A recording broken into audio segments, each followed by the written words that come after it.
What are the Mavic Mini best photo settings? Regardless of the camera that you're using, it's very important that your images are exposed correctly. This of course also applies to the Mavic Mini, as it's basically just a camera in the sky. Make sure to watch the video to the end because I've included a tip that will make your editing easier. Correct exposure will ensure that you don't lose details in your photo that can't be recovered when you post-process the image, and in general it will make your work look better. Especially with the Mini, it's important that you don't overexpose your image as it only shoots in JPEG. JPEG is a compressed picture format, and opposed to RAW it contains less information, making recovery of areas difficult or even impossible. Let's say that you have overexposed a cloudy sky. With the RAW photos you will be able to recover that information, but with the JPEG this information is likely lost for good. With the Mavic Mini you have two photo modes available, auto and manual, and they work in a slightly different way. Auto will take care of the exposure by averaging the pixel values across the image. This will in many cases lead to a decent result, but you could end up where areas of the image is either under or overexposed. To compensate for that, you have the EV value or exposure compensation value that will allow you to increase or decrease the exposure in steps. The integer value of these steps are also called stops, where one stop either halves or doubles the amount of light. So moving the EV value from 1 to 2 will make the image half as bright. In auto, I will recommend on bright days to underexpose your image with at least one stop to capture as much information as possible in your photo. If this is the only takeaway from this video, then let it be that you have to underexpose your image. You will really appreciate that when you're working with it later. To help you assess the exposure level of your image, I really recommend that you use some of the tools that is available in the DJI Fly app, like the zebra stripes and the histogram. These tools will help you see if your image is correctly exposed, as you might be fooled by the phone display if it's used in challenging light conditions. The zebra stripes will show you areas in the photo that is overexposed and will only show up inside the app. It will not be on the final photo stored on the SD card.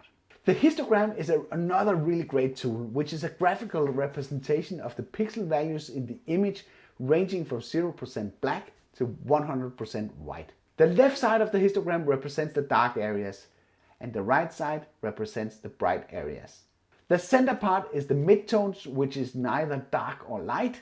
With this tool you can very easily see if information is lost, as the graph should never be compressed to either side nor being clipped in the top. Ideally it should be evenly distributed, but of course there are exceptions if you are shooting up against the sun or in winter landscapes. Are you mainly using your Mavic Mini for photo or video? Let me know in the comment below. Let me just interrupt this video and say a big thank you to Skillshare, the sponsor of this video. Skillshare is an online learning community where you, like Netflix, through an annual fee, get unlimited access to more than 20,000 classes.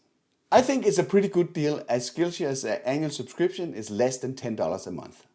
And there's some cool stuff in there. I just completed a course by Chris Bookert on outdoor photography, shooting at sunset, sunrise and night conditions. This was really easy to understand, providing solid in-depth knowledge about photography under different light conditions. You know what? You can watch that course for free because the first 1,000 subscribers that click the link in the description below will get 2 free months of premium membership so you can explore your creativity. So there's really nothing to lose by checking it out. If you want more control of your drone photos, you should choose the manual photo mode. That can be enabled by tapping the icon in the lower right corner. This will open up so you can manually set the shutter speed and ISO for the camera. These two parameters, along with a third one called aperture, are linked through the exposure triangle. If you're new to cameras, let me just tell you what the 3 parameters of the exposure triangle means. The shutter speed is the time that the sensor is exposed to light.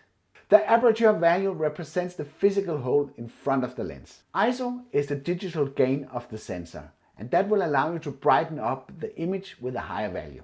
Because the shutter speed, aperture and ISO are linked, changing one of the parameters will require you to change one of the others to keep the exposure. And understanding how they work together will help you nail that exposure every time. I made a video about this, and if you want to access this and learn more about the exposure triangle and how these parameters are interacting with each other, you can access this video through this card. For the Mini, understanding the exposure triangle is super simple. As most drones are flying in daylight, you should set the ISO value as low as possible to 100.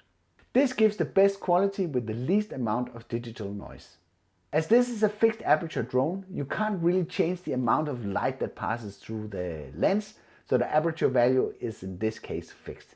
This means that you only have the shutter to play around with to get the exposure right.